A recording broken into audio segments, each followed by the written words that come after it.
I was staring out my living room window at 2 in the morning, watching the worst ice storm Phoenix had seen in decades turn my quiet neighborhood into a frozen wasteland, when I saw the tow truck pull up to my Tesla. The audacity of it made my blood boil hotter than the coffee I'd been nursing for the past hour. Someone had actually called a tow truck during a state of emergency to have my car removed from my own driveway. Let me back up a bit. My name is Xavier, and I'd moved into the Sunset Ridge community in Scottsdale, Arizona about 8 months ago.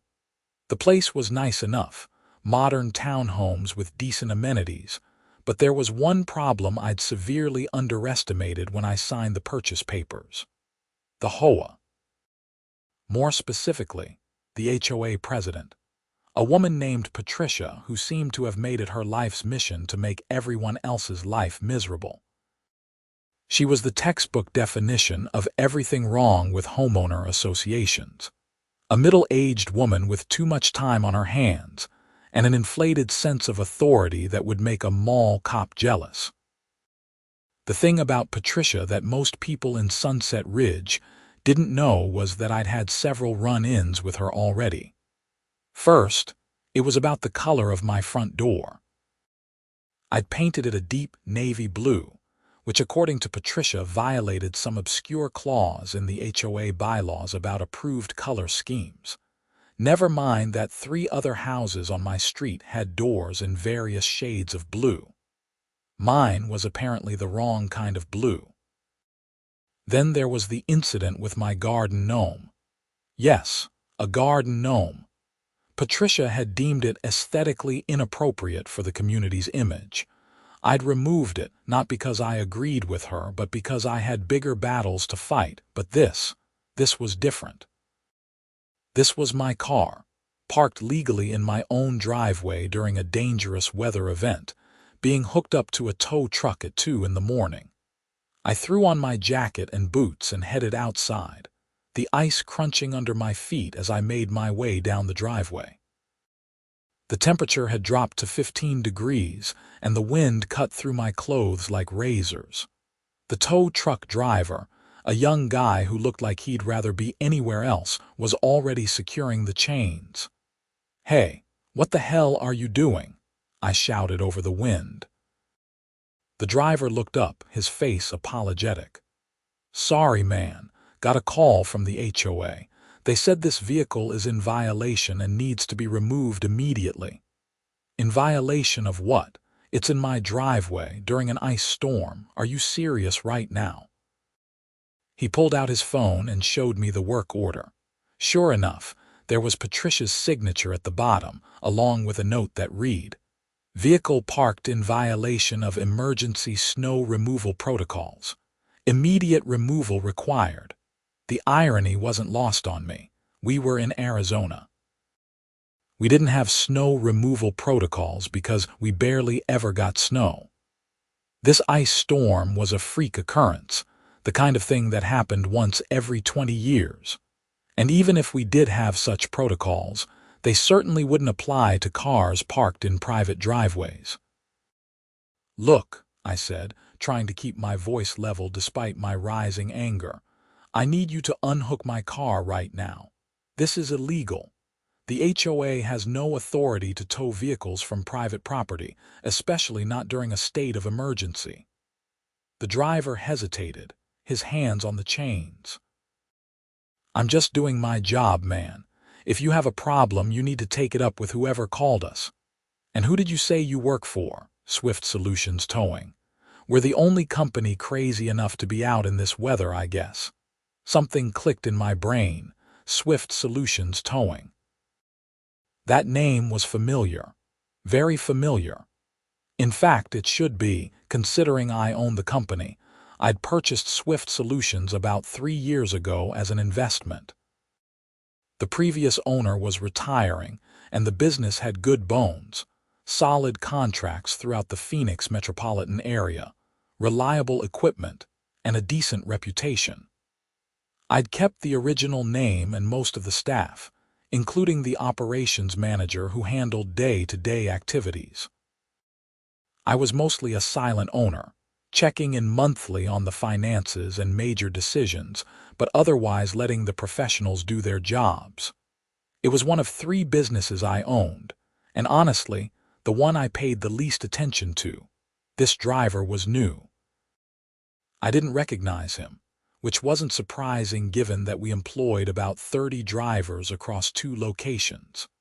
But what was surprising and infuriating was that my own company had been called to tow my own car, and apparently, no one had caught the connection.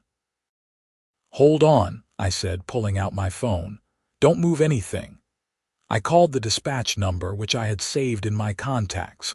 It rang 4 times before someone picked up. "Swift Solutions, this is Marcy." "Marcy, this is Thomas Xavier. I need you to cancel the job at 4782 Desert Bloom Drive immediately." There was a pause. "Mr. Xavier, it's 2 in the morning. Is everything okay?" "No, everything is not okay.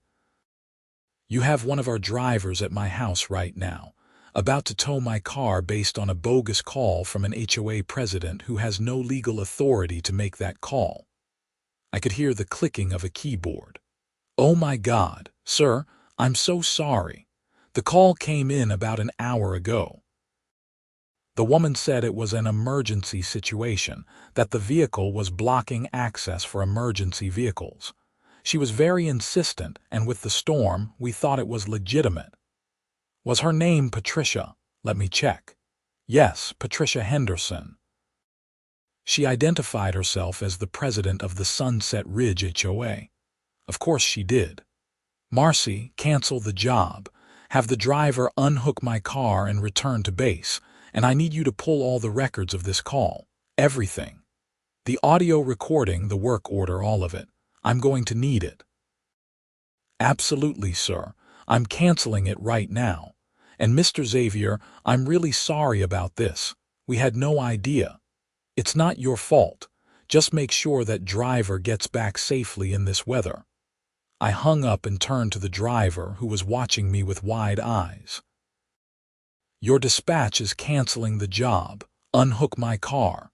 "Yes, sir, right away." He moved quickly, removing the chains and lowering the truck bed. "I'm really sorry about this, Mr. Xavier. I had no idea. It's fine. Just be careful driving back. The roads are terrible." He nodded and climbed back into his truck, pulling away slowly down the icy street. I stood there for a moment, watching my Tesla settle back onto the driveway, and felt my anger crystallize into something colder and more calculated than the ice coating everything around me. Patricia had crossed a line. Not just crossed it, but pole vaulted over it with malicious intent. She'd made a false emergency claim to have my car towed during a dangerous storm, wasting resources that could have been needed for actual emergencies. And she'd done it all from the comfort of her warm house 3 streets over. But what she didn't know, what she couldn't have known, was that she'd just handed me the perfect ammunition to finally deal with the HOA problem that had been plaguing not just me, but the entire Sunset Ridge community. I went back inside, made a fresh pot of coffee, and spent the next 2 hours going through Arizona HOA law and documenting everything that had happened. By the time the sun started to rise over the frozen landscape, I had a plan. The ice storm continued through the morning, shutting down most of Phoenix. Schools were closed, businesses were shuttered, and the news was filled with reports of accidents and power outages. I spent the time productively, reaching out to other homeowners in Sunset Ridge through the community Facebook group. I'd been a passive member before, mostly just reading the complaints and frustrations people posted about the HOA's overreach. But now, I was ready to be more active. I created a post. "For everyone who has had issues with HOA overreach and violations of our rights as homeowners, I'm organizing a meeting to discuss legal options. Please DM me if you're interested." Within an hour, I had 23 messages. By noon, that number had doubled. It seemed I wasn't the only one fed up with Patricia's reign of terror. The stories people shared were infuriating. There was Janet Morrison, a single mother who'd been fined $500 because her son's basketball hoop was 6 inches too far into the driveway. Mark Rodriguez had received a violation notice because his grass was a 1/4 inch too long. Never mind that his lawnmower had broken, and he was waiting for a replacement part. Sandra Chen had been threatened with legal action because she'd hung a small American flag on her porch for the 4th of July, which apparently violated the no unauthorized decorations policy. The more I read, the angrier I became. This wasn't about maintaining property values or community standards. This was about power and control, and Patricia wielded both with the subtlety of a sledgehammer. By the time the ice started melting on the second day, I had a list of 47 homeowners who wanted to be part of a class action complaint against the HOA. I also had an appointment scheduled with Rebecca Hartman, the best real estate attorney in Scottsdale, for the following Monday. But before any of that, I needed to have a conversation with Patricia herself. And I needed to do it in a way that was documented and recorded, because I had a feeling she was going to dig herself even deeper. On Wednesday morning, when the roads were finally clear enough to drive safely, I made my way to Patricia's house. It was a large corner lot property, one of the nicer homes in the community, with perfectly manicured landscaping and a fountain in the front yard that I was pretty sure violated the same water usage policies she'd cited when threatening other homeowners about their sprinkler systems. I rang the doorbell and waited. After a moment, Patricia opened the door. She was exactly as I'd pictured her, mid-50s, blonde hair styled in that aggressive Karen bob, wearing a velour tracksuit that probably cost more than most people's monthly mortgage payments. Her expression when she saw me was one of barely concealed disdain. "Mr. Xavier, what can I do for you? We need to talk about what happened Monday night. During the ice storm," her eyes narrowed. "I don't know what you're referring to." "You called a tow truck to have my car removed from my private driveway during a state of emergency, based on a false claim that it was blocking emergency vehicle access. Your vehicle was in violation of community guidelines," she said, her voice dripping with false sweetness. "As HOA president, it's my responsibility to ensure all residents comply with our rules, especially during emergency situations. What specific rule was my car violating?" "The emergency access protocols clearly state that all vehicles must be parked in garages during severe weather events to allow for emergency vehicle passage." "Show me where it says that. I've read the entire HOA bylaws, and there's no such rule." She crossed her arms. "The HOA board has the authority to implement temporary rules as needed for the safety and well-being of the community. The HOA board consists of 5 members. Did all 5 members vote on this temporary rule?" "Because according to the bylaws, any emergency protocol requires a majority vote, and there's no record of any such vote taking place." Patricia's face flushed red. "I don't have to justify my decisions to you, Mr. Xavier.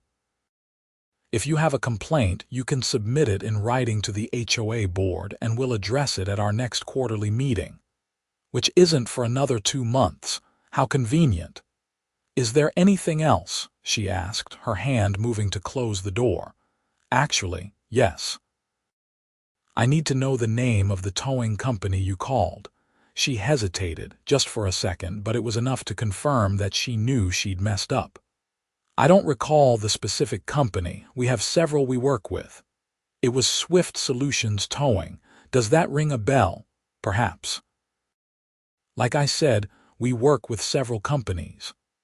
"That's interesting, because Swift Solutions has no contract with the Sunset Ridge HOA. In fact, According to our records, Monday night was the first time anyone from this community has ever called us.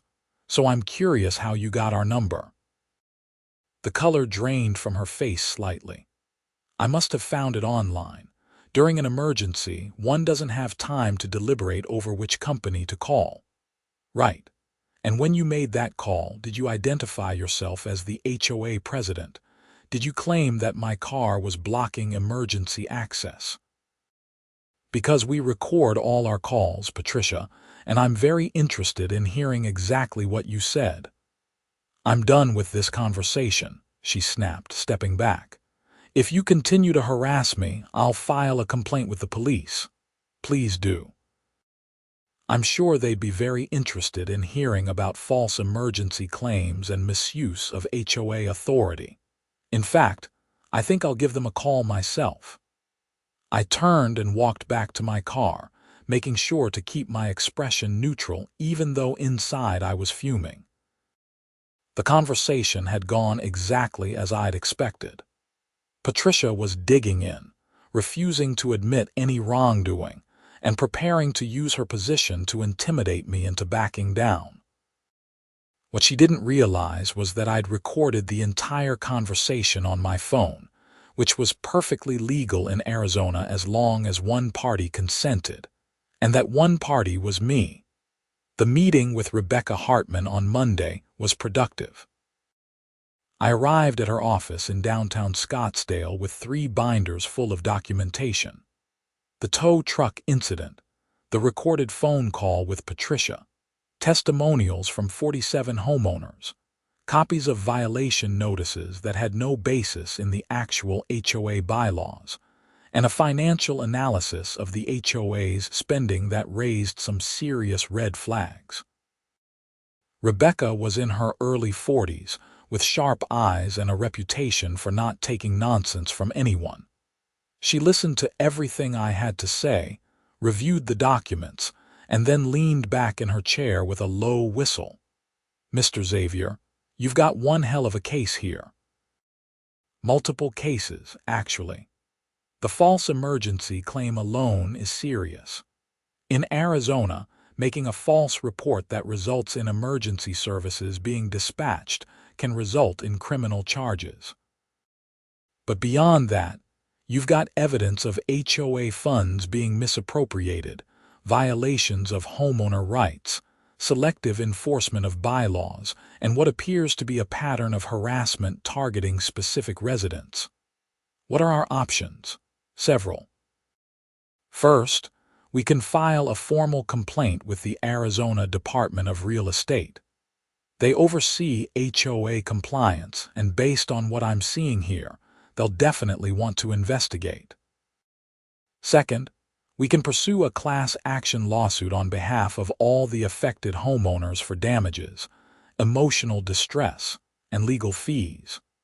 Third, and this is where it gets interesting, we can push for criminal charges related to the false emergency claim and potential embezzlement of HOA funds. I sat up straighter. Embezzlement.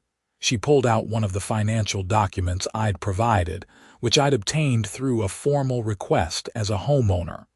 "Look at these expenses. Patricia has been using HOA funds for personal purchases. This charge here, for landscaping services at the HOA president's residence, that's her house. This one, for office supplies, was used at a local boutique that sells home decor. And this, my favorite, is a charge for HOA business meals at a spa resort in Sedona. $5,200 for a weekend stay, charged to the community fund. You're kidding." I wish I was. This is textbook embezzlement, Mr. Xavier. She's been using her position to funnel community funds into her own pocket, and she's been doing it for at least 2 years based on these records. I felt a cold satisfaction settle over me. So what's our first move? We file with the Department of Real Estate and simultaneously send a formal notice to the HOA board informing them of our intent to pursue legal action. We give them 10 days to respond. My guess is that once the other board members realize the liability they're facing, they'll turn on Patricia pretty quickly. No one wants to go down with a sinking ship. And the criminal charges. I'll reach out to the Scottsdale Police Department and the county attorney's office. With this level of documentation, they'll take it seriously. The false emergency claim during the ice storm is particularly egregious because it put the tow truck driver at risk and potentially diverted resources from actual emergencies. How long will all this take? Rebecca smiled. That depends on how cooperative everyone is. But based on my experience, once Patricia realizes the walls are closing in, she'll either lawyer up and fight, which will be expensive and ultimately futile given the evidence, or she'll try to cut a deal. Either way, I'd say you're looking at a few months before this is resolved. I left her office feeling better than I had in days. The wheels were in motion, and for the first time since moving to Sunset Ridge, I felt like I had some control over the situation. The formal notice was sent to the HOA board the following day. I made sure to deliver copies personally to the 4 other board members, none of whom I'd had much contact with before. Their reactions were telling. David Park, the vice president, looked genuinely shocked when I outlined the situation. He promised to review the financial documents immediately. Linda Foster, the secretary, seemed nervous and kept saying she had no idea about any of the issues I was raising. The other 2 members, George Williams and Susan Martinez, were clearly uncomfortable and made vague promises to look into things. Within 48 hours, I got a call from David Park. "Mr. Xavier, this is David. We need to talk. Can you meet me for coffee?" We met at a local cafe that afternoon. David looked like he hadn't slept much, his eyes tired and his shoulders slumped. "I've been going through the financial records," he said without preamble. "You're right. About all of it. I can't believe I didn't see this sooner." "How long have you been on the board?" 3 years.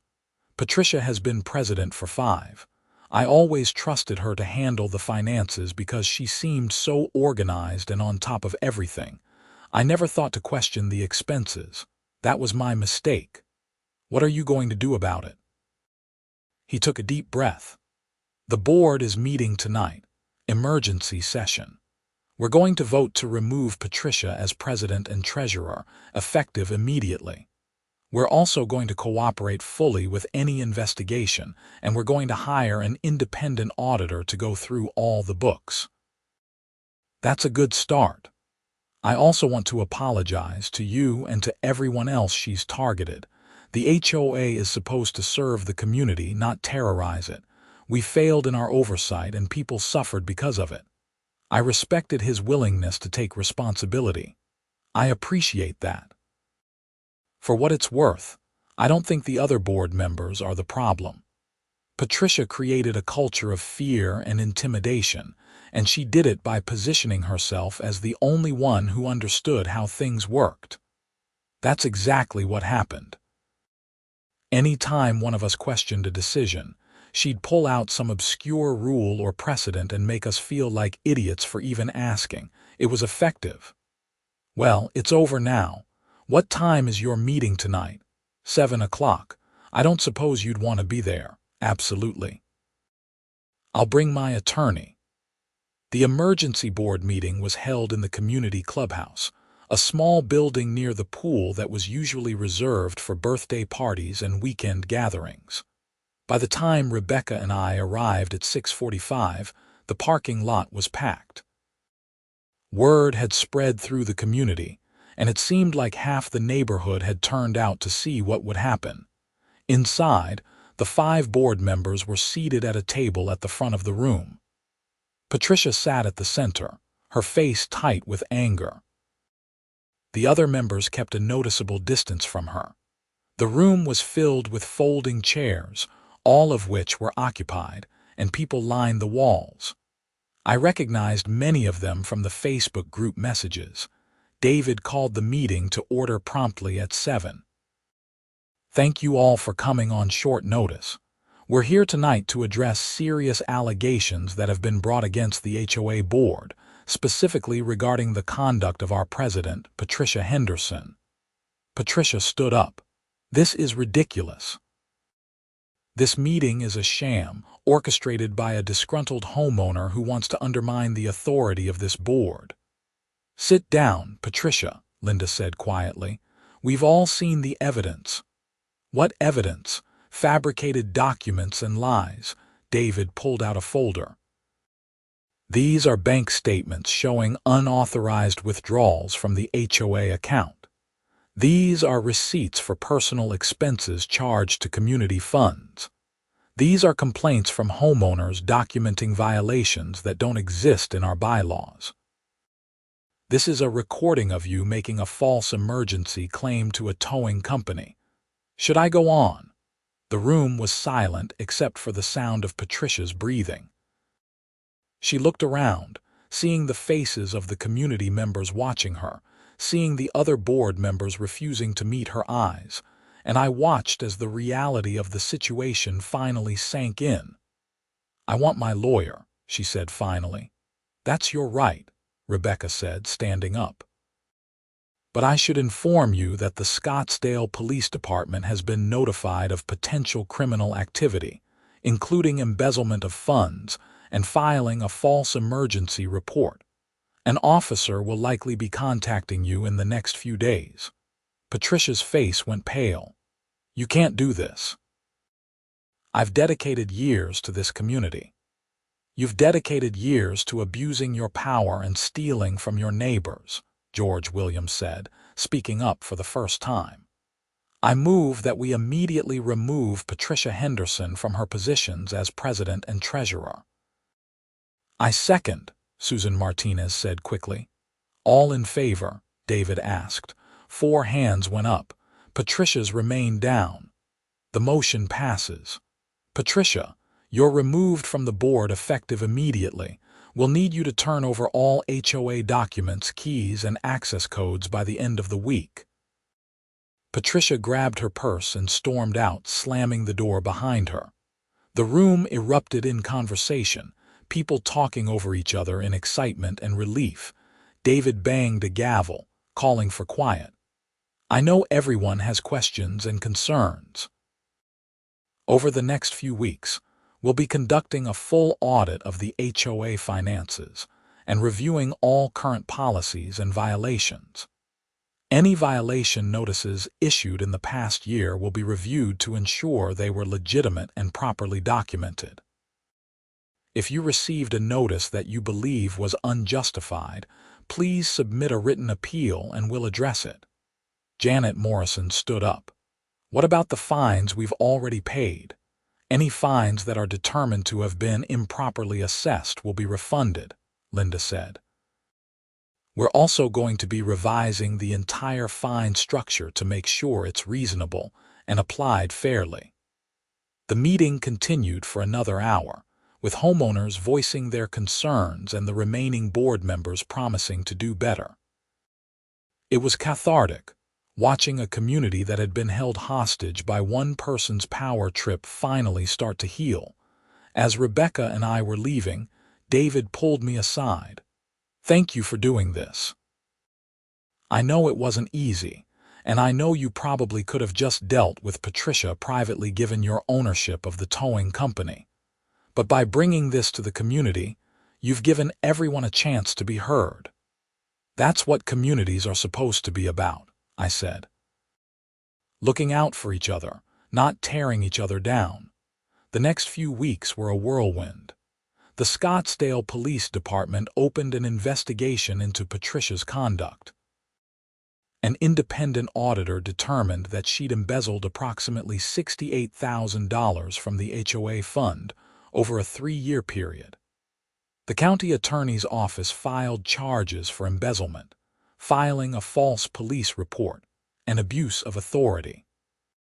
Patricia hired an expensive lawyer who tried to argue that the expenses were legitimate HOA business costs, but the evidence was overwhelming. The spa trip to Sedona. There were no HOA meetings or business conducted. The landscaping at her personal residence, not community property. The boutique purchases.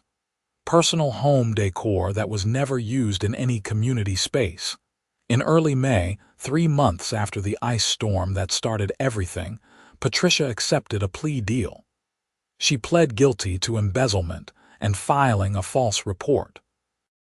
The judge sentenced her to 18 months in jail, 5 years of probation, and full restitution of the $68,000 plus interest. She was also permanently banned from serving on any HOA board in the state of Arizona. The courtroom was packed the day of her sentencing. Many of the Sunset Ridge residents were there, wanting to see justice served. When the judge read the sentence, I heard Janet Morrison whisper, "Finally," and several people nodded in agreement. Patricia's lawyer tried one last appeal for leniency, arguing that she'd been under stress and made poor decisions. The judge wasn't having it.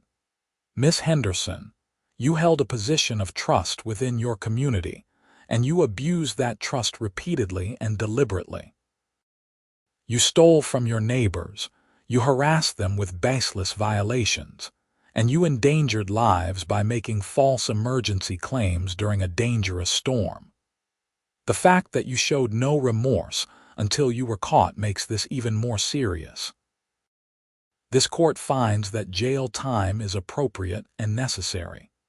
Watching Patricia being led away in handcuffs was surreal. Part of me felt bad for her, the part that recognized she was a human being who'd made terrible choices.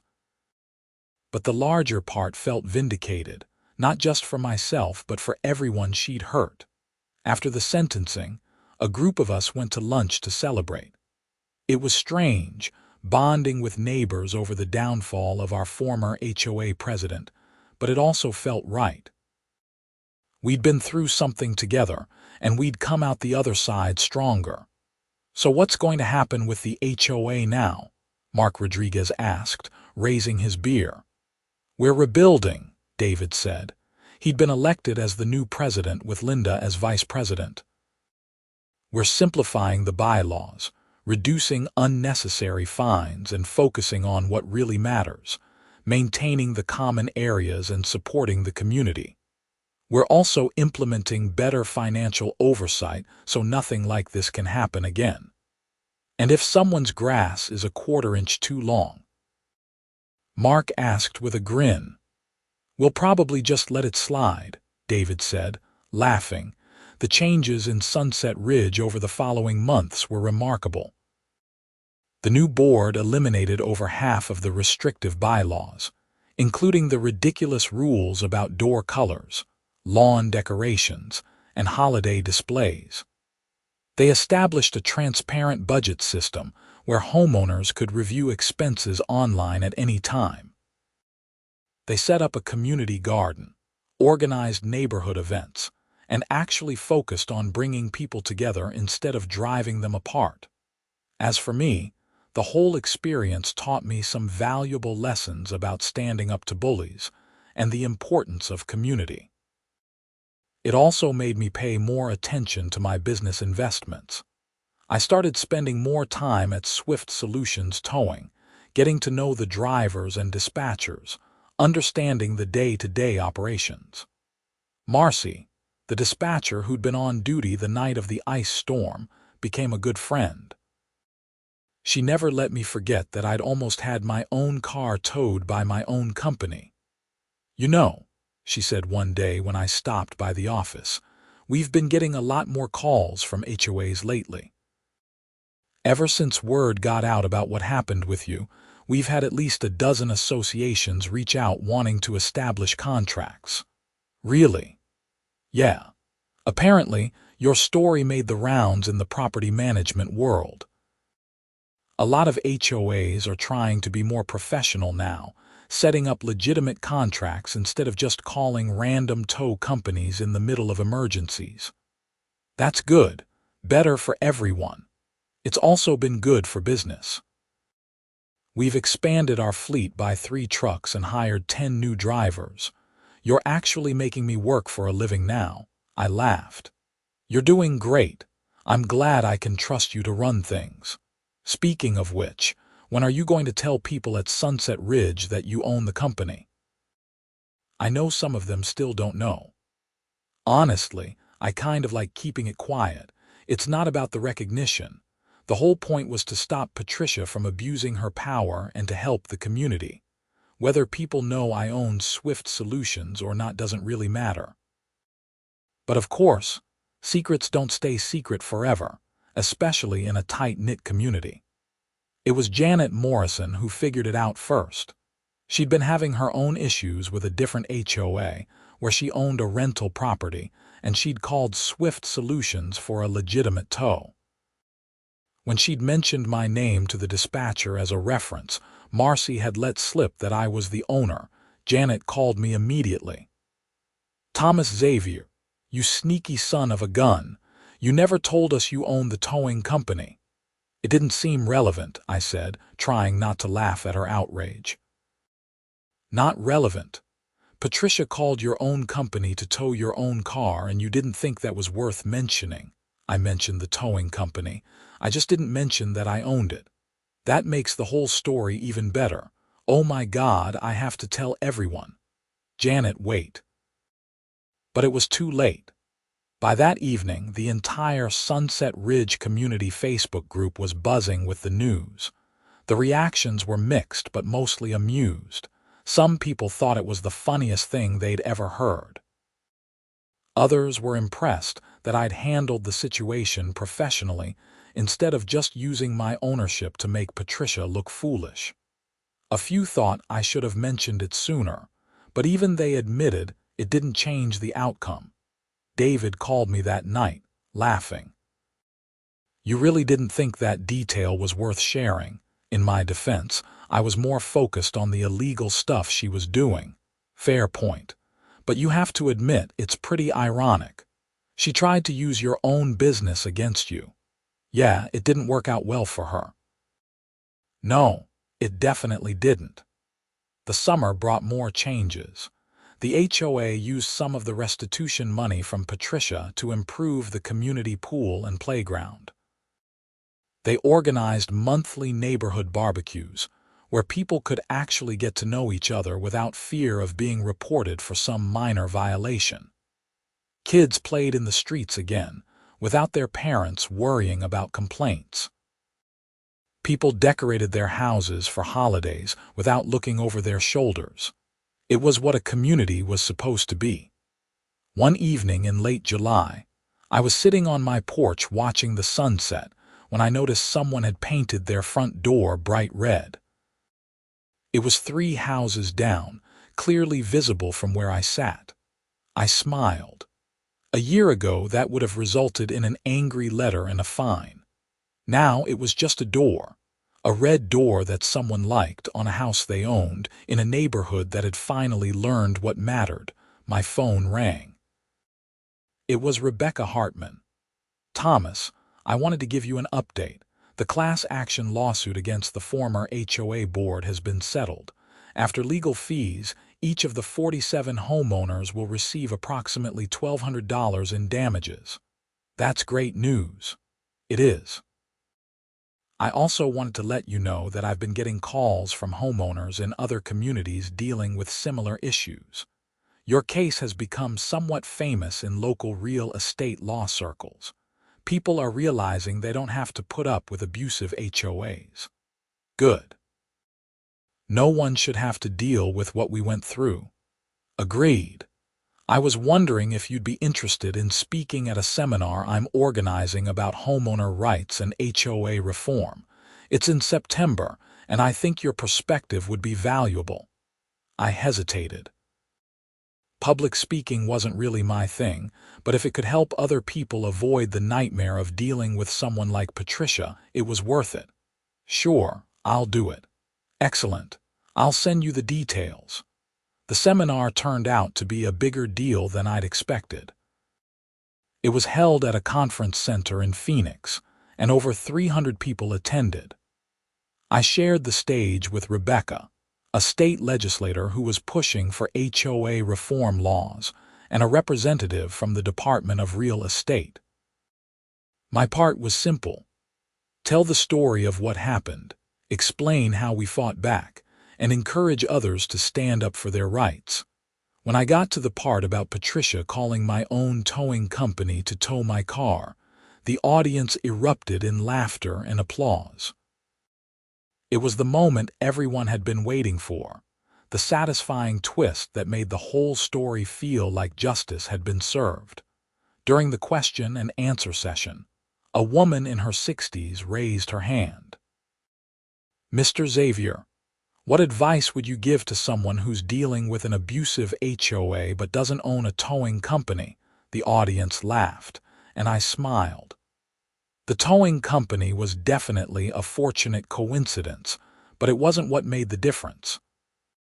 What mattered was documentation, community support, and a willingness to stand up for what was right. If you're dealing with HOA overreach, document everything. Every violation notice, every fine, every interaction. Talk to your neighbors and find out if you're the only one having problems, because chances are you're not. Then find a good attorney who specializes in HOA law and explore your options. The law is on your side more often than you think. Another person asked, "Do you regret moving into an HOA community?" I thought about it for a moment. A year ago, I would have said yes, but now, no. The experience taught me a lot about standing up for yourself and your community. It also showed me that HOAs don't have to be bad. When they're run properly, with transparency and respect for homeowners' rights, they can actually add value. The problem is when you get people like Patricia who use their position for personal gain and power trips. But that's not inevitable. It's preventable with proper oversight and community involvement. The seminar was covered by local news, and the story got picked up by a few national outlets. For a few weeks, I was the guy who almost had his own towing company tow his own car, and while the attention was a bit uncomfortable, I appreciated that it raised awareness about HOA abuses. By the fall, life had mostly returned to normal. The excitement had died down, Patricia was serving her sentence, and Sunset Ridge had transformed into the kind of community I'd hoped for when I first moved in. I'd gotten to know my neighbors, made genuine friends, and felt like I was part of something positive. One October evening, I was having dinner with David and his wife Sarah at a local restaurant when he brought up an interesting proposition. "The board has been talking, and we'd like you to consider joining us. We have an open seat, and we think you'd be perfect for it." I nearly choked on my water. Me? On the HOA board? Why not? You've shown you care about the community, you understand the legal aspects, and you're not afraid to stand up for what's right. Those are exactly the qualities we need. I appreciate the offer, but I'm not sure I'm the right person. I'm pretty busy with my businesses, and I don't know if I have the time to dedicate to it. We only meet once a month, and most of the work is just reviewing maintenance requests and approving routine expenses. It's nothing like what Patricia made it. We've simplified everything. Sarah leaned forward. "Thomas, you helped save this community. A lot of people were ready to sell their houses and move because of Patricia. You gave them hope that things could be better. Being on the board would be a way to make sure we stay on the right track." I considered it. They were right that the time commitment wasn't huge, and I did care about making sure Sunset Ridge didn't fall back into old patterns. Plus, having first-hand oversight of the HOA operations would give me peace of mind. "Okay," I said finally, "I'll do it, but on one condition." "What's that?" "No more ridiculous rules about lawn gnomes." They both laughed, and David raised his glass. "Deal. Welcome to the board, Thomas." I joined the board in November, and it was immediately clear how different things were from Patricia's reign. Meetings were efficient and focused on actual community needs. Decisions were made transparently with input from homeowners. Finances were reviewed carefully, and every expense was documented and justified.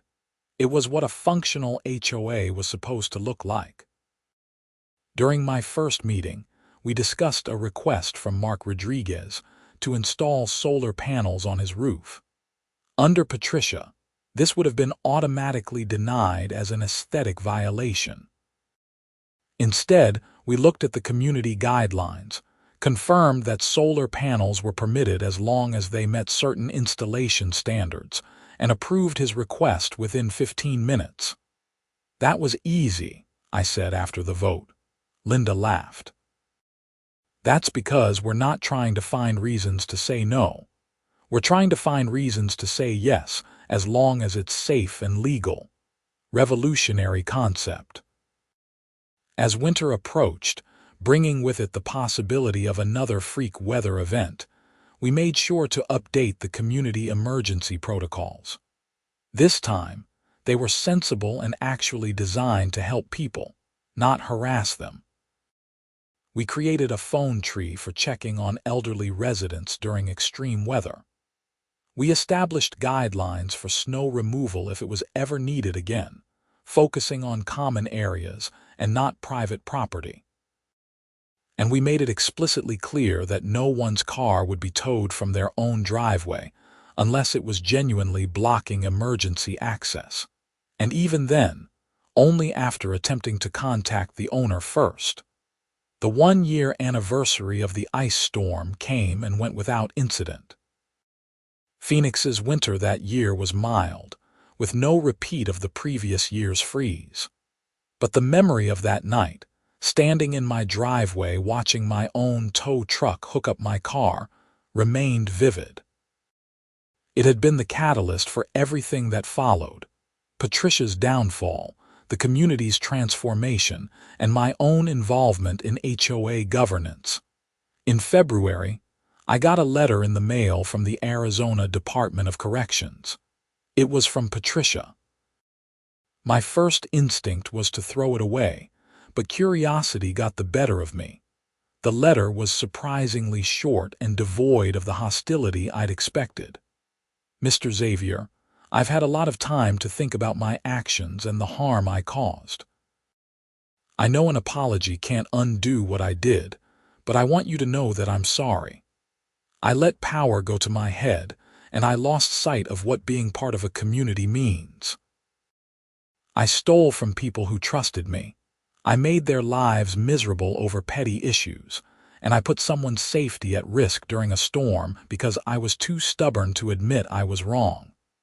You were right to expose what I was doing, and I deserved the consequences. I hope Sunset Ridge is doing better without me. Sincerely, Patricia Henderson." I read it twice, trying to gauge its sincerity. It was hard to know if she genuinely felt remorse or if this was just part of some rehabilitation program she was required to complete. Either way, I appreciated the acknowledgement. I showed the letter to David at our next board meeting. "What are you going to do with it?" he asked. "Nothing. I mean, I'm not going to respond, but I'm also not going to trash her publicly for reaching out. Maybe she really has learned something. I hope she has, for her sake. That's generous of you. It's not about being generous. It's about moving forward. Patricia's in jail, the money's been paid back, and the community is thriving. Holding on to anger at this point would just be exhausting." Spring brought new life to Sunset Ridge, literally and figuratively. Several young families moved in, attracted by the reformed HOA and positive community reviews online. The neighborhood kids organized a lemonade stand fundraiser for the local animal shelter, and instead of getting violation notices, they got support from the board and donations from neighbors. The community garden that had been established the previous year was flourishing, with residents growing vegetables and sharing their harvests. Janet Morrison started a neighborhood book club that met monthly at the clubhouse. I joined, mostly because I enjoyed Janet's company and figured it was a good way to continue building community connections. The first book we read was, ironically, a novel about a woman who moves to a new neighborhood and has to deal with an oppressive HOA. We all found it hilarious given our history. "At least you didn't have to burn the president's house down," Janet joked, referencing the book's dramatic climax. "No, I just had to accidentally almost have my own company tow my own car and then expose her embezzlement scheme," I said. Much more civilized. By summer, Swift Solutions Towing had become one of the fastest-growing towing companies in the Phoenix area. The publicity from the Patricia situation had actually helped business, not just from HOAs wanting to establish proper contracts, but from regular customers who appreciated our professionalism and community focus. We'd expanded to 3 locations and employed over 60 people. Marcy was promoted to operations manager for all 3 locations, and she was thriving in the role. She'd implemented new safety protocols, improved driver training, and established customer service standards that set us apart from competitors. When I told her I was giving her a significant raise and profit-sharing package, she hugged me so hard I thought my ribs might crack. "You know you don't have to do this," she said, wiping tears from her eyes. "Yes, I do. You've earned it. The company's success is because of people like you who care about doing things right. I'm just glad that night during the ice storm worked out the way it did.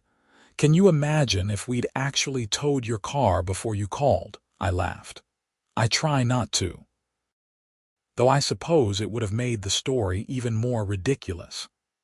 In August, Rebecca invited me to another seminar, this time focused specifically on HOA reform legislation. The state legislature had passed several new laws based on recommendations from the Department of Real Estate, including requirements for financial transparency, limits on fine amounts, and protections for homeowners against retaliation for filing complaints. Our case, and dozens of others that had come forward after our story went public, had helped push the reforms through. "You should be proud," Rebecca told me as we waited backstage before speaking. "Real change doesn't happen often, but when it does, it's because people like you were willing to stand up and fight." "I just wanted Patricia to stop calling tow trucks to my house," I said, only half joking. "And now, because of that, thousands of homeowners across Arizona have better protections. Funny how these things work out." The seminar went well, and afterward, several people approached me with their own HOA horror stories. Some were looking for advice, others just wanted to vent to someone who understood. I listened to all of them and provided what guidance I could. Many of them had started documenting issues and organizing with neighbors, following the playbook that had worked for us. As fall approached again, marking nearly 2 years since the ice storm, I reflected on how much had changed. Sunset Ridge had gone from a community living in fear of their HOA to a model of how neighborhood associations should function. Patricia had gone from a tyrannical president to a convicted felon serving time for her crimes. And I had gone from a frustrated homeowner to an advocate for HOA reform and a more engaged member of my community. The board decided to host a community celebration in October to mark the progress we'd made. It was part block party, part open house, and entirely about bringing people together. We rented a bounce house for the kids, set up grills for a potluck barbecue, and created displays showing the improvements made to community facilities over the past year. Over 200 residents attended, nearly every household in Sunset Ridge. The atmosphere was joyful and relaxed, nothing like the tense, fearful community meetings from Patricia's era. Kids played together while parents chatted and shared food. The board members mingled with residents, answering questions and listening to suggestions for future improvements. David gave a short speech thanking everyone for their patience during the transition and acknowledging the work that had been done to rebuild trust. Then he did something I wasn't expecting. He called me up front. "I want to recognize someone who could have handled a bad situation quietly, but instead chose to fight for all of us," he said. Xavier didn't just stand up to corruption, he helped transform our entire community. And he did it not by being loud or aggressive, but by being smart, organized, and committed to doing things the right way. Thomas, on behalf of everyone here, thank you. The applause was genuine and heartfelt. I felt my face flush with embarrassment, but I also felt grateful. These were my neighbors, my community, and they'd become my friends. "I appreciate that," I said when the applause died down. "But the truth is, I couldn't have done any of this alone." Every person who shared their story, who showed up to meetings, who voted for change, you're the reason Sunset Ridge is what it is today. We proved that communities are stronger than the people who try to control them, and that's worth celebrating. More applause, and then the party continued. I spent the rest of the evening talking with neighbors, eating too much barbecue and watching kids run around without a care in the world. It was perfect. As the sun set and the party wound down, Janet found me helping clean up. "You know, when you first moved here, I thought you were just another tech guy who'd bought a house as an investment," she said. "I'm not a tech guy. I own a towing company and a couple other businesses. You know what I mean. You seemed like you'd keep to yourself, not get involved." I'm glad I was wrong. Me too. This place has become home in a way I didn't expect. That's because you helped make it a home for all of us. Patricia made Sunset Ridge feel like a prison. You helped turn it into a community. I didn't know what to say to that, so I just smiled and continued stacking chairs. Winter came again, milder than the previous year, but with a few cold snaps that reminded everyone of the infamous ice storm.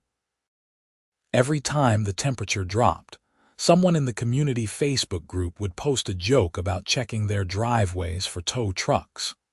It had become part of our shared history, the story we told about how we'd overcome adversity and come out stronger. In December, I received another letter from Patricia. This one was even shorter. "Mr. Xavier, I'm being released early for good behavior. I wanted you to know that I'm moving out of state to live with family. I won't be returning to Sunset Ridge. I hope you and the community continue to thrive. Thank you for not giving up on justice. PH. I showed it to the board at our final meeting of the year." "How do you feel about her getting out early?" Susan asked. "I think 18 months in jail, 5 years of probation, and $68,000 in restitution, plus being banned from ever serving on an HOA board again, is sufficient punishment. If she's learned her lesson and is moving on with her life, that's probably the best outcome for everyone." "Do we need to worry about her coming back and causing trouble?" George wondered. "I don't think so. She knows that any violation of her probation would send her right back to jail, and honestly, I think she's too embarrassed to ever show her face here again." Linda nodded. "Good riddance, then. Let's focus on the future." And that's what we did. The board approved plans for renovating the clubhouse, adding better facilities for community events. We established a scholarship fund for graduating high school seniors from Sunset Ridge, funded by a portion of HOA dues. We created a community emergency fund to help any resident facing financial hardship, ensuring that no one would lose their home over inability to pay HOA fees during tough times. These were the kinds of things an HOA should do: support residents, maintain and improve shared spaces, and build community. It wasn't complicated, but it required people in leadership who actually cared about others rather than themselves. As the new year arrived, I found myself reflecting on the unlikely journey that had brought me here.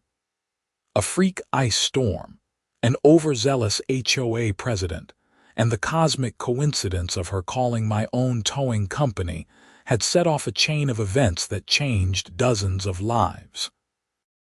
Patricia was in exile, facing the consequences of her actions. Sunset Ridge was thriving as a genuine community, and I had learned that sometimes the biggest impact you can make is simply refusing to accept injustice and being willing to stand up for what's right. The story could have ended differently. I could have let Patricia tow my car and then just paid the fees to get it back, avoiding the whole confrontation. I could have dealt with the situation privately, using my ownership of the towing company to embarrass her without exposing the broader corruption. I could have moved to a different neighborhood and left everyone else to suffer under her leadership. But I didn't do any of those things. Instead, I fought back, not just for myself but for everyone. And in doing so, I'd found something I hadn't been looking for, a real home and a community worth fighting for. On a warm evening in late January, almost exactly 2 years after the ice storm, I was sitting on my porch when a moving truck pulled up to Patricia's old house. A young couple got out, looking excited and a bit nervous as they surveyed their new home. They had a toddler with them, a little girl who immediately started running around the front yard with pure joy. I walked over to introduce myself. "Welcome to Sunset Ridge. I'm Xavier. I live 3 streets over." The couple introduced themselves as Andrew and Michelle Patterson. "We've heard amazing things about this community," Michelle said. "The HOA reviews online were all really positive, which is rare. Usually, people only write reviews when they're angry." I smiled, thinking about how far we'd come. "The HOA here is pretty great. We focus on supporting residents and building community rather than enforcing petty rules. You picked a good place to live." "That's wonderful to hear," Andrew said. "We were nervous about moving into an HOA community, but everything we've read made it seem like this one was different." "It is. And if you ever have any questions or concerns, the board is always open to hearing from residents. We actually want to help." As I walked back to my house, I felt a sense of satisfaction. That conversation, casual and welcoming, represented everything Sunset Ridge had become. New residents weren't arriving filled with dread about HOA restrictions. They were excited to be part of a community that actually functioned the way it should.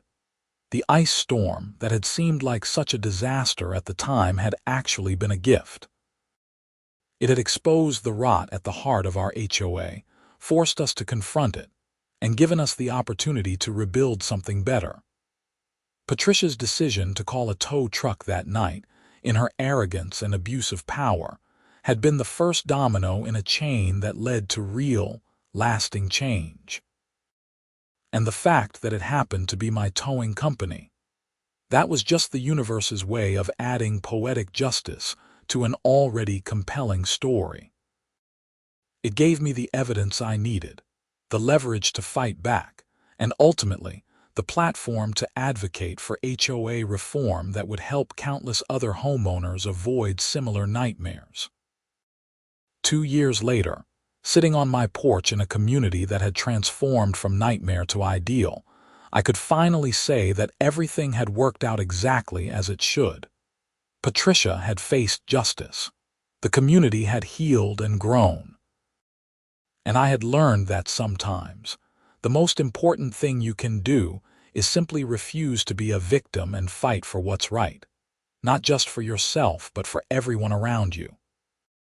The story of the HOA president who called my own towing company to tow my car had become local legend, a cautionary tale about the dangers of unchecked power and a reminder that sometimes karma works in mysterious and deeply satisfying ways. But more than that, it had become a story about community, resilience, and the power of standing together against injustice. As I sat there watching the sunset paint the Arizona sky in shades of orange and pink, I thought about all the people whose lives had been touched by what happened. The homeowners who no longer lived in fear of arbitrary fines and violations. The families who felt safe decorating their homes and letting their kids play freely.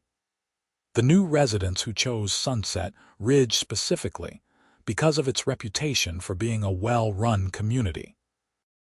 And yes, even Patricia, who had been forced to confront the consequences of her actions and hopefully learned from them. It had been a long journey from that frozen night in January when I'd watched in disbelief as a tow truck hooked up my Tesla. But every step had been worth it. Every confrontation, every meeting, every hour spent documenting evidence and building a case had led to this.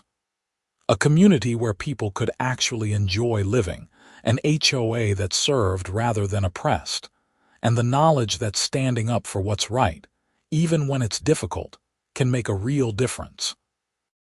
The lights in the Pattersons' house, Patricia's old house, came on as the new family settled in for their first night in Sunset Ridge. I hoped they would find the same sense of community and belonging that I had, but without having to fight for it first. That was the whole point of everything we'd done, making sure future residents would never have to experience what we had under Patricia's rule. My phone buzzed with a message from the Sunset Ridge community group. It was Janet, posting a photo from the community book club with the caption, "Another great evening with wonderful neighbors. So grateful for this community." I liked the post and added a comment. "Agreed, best neighborhood in Scottsdale," and I meant it. Despite everything that had happened, or perhaps because of it, Sunset Ridge had become exactly what a community should be. We looked out for each other. We supported each other. We built something together that was greater than any individual resident or board member. The ice storm, Patricia's overreach, the towing incident, the investigation, the trial, and the reformation of the HOA, it had all been necessary to get us here. Sometimes, you have to go through the storm to appreciate the calm that follows. Sometimes, you have to fight the battle to earn the peace. As darkness settled over the neighborhood and lights came on in houses up and down the street, I felt contentment in a way I hadn't in years. This was home, not just the house I owned, but the community I was part of. And knowing that I'd played a role in making it a place where people could actually thrive, that was worth more than any business success or financial gain. The story of how the HOA president called my own towing company to tow my car would probably be told and retold in Sunset Ridge for years to come, gaining embellishments and details with each telling. That was fine with me. If it served as a reminder of what we'd overcome and what we'd built together, if it made people appreciate the community we had now, then it had served its purpose. I went inside, locked the door, and looked around my house with fresh appreciation. This wasn't just a property I'd purchased as an investment. It was my home, in a community that had become family, in a neighborhood that represented everything good about what people can accomplish when they work together. The journey from that frozen January night to this peaceful evening had been unexpected, challenging, and ultimately rewarding in ways I never could have anticipated. Patricia had tried to use her power to make my life difficult, and instead, she'd given me the opportunity to make things better for everyone. Sometimes, justice comes from the most unexpected places. Sometimes, the universe aligns in ways that seem too perfect to be coincidental. And sometimes, the person trying to hurt you ends up giving you exactly what you need to win. As I settled in for the evening, I couldn't help but smile at the memory of that tow truck driver's face when I'd told him I owned the company. The shock, the confusion, the immediate understanding that he'd walked into something much bigger than a routine tow. That moment had been the beginning of the end for Patricia's reign of terror, and the beginning of something much better for all of us. Sunset Ridge wasn't perfect. No community is. But it was home, and it was good, and it was built on the foundation of people who cared enough to fight for something better. That was more than enough. The story was over, but the community it had created would continue.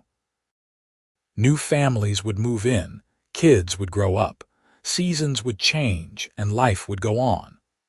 But the lessons learned and the bonds formed during those tumultuous months would remain, a permanent part of Sunset Ridge's identity.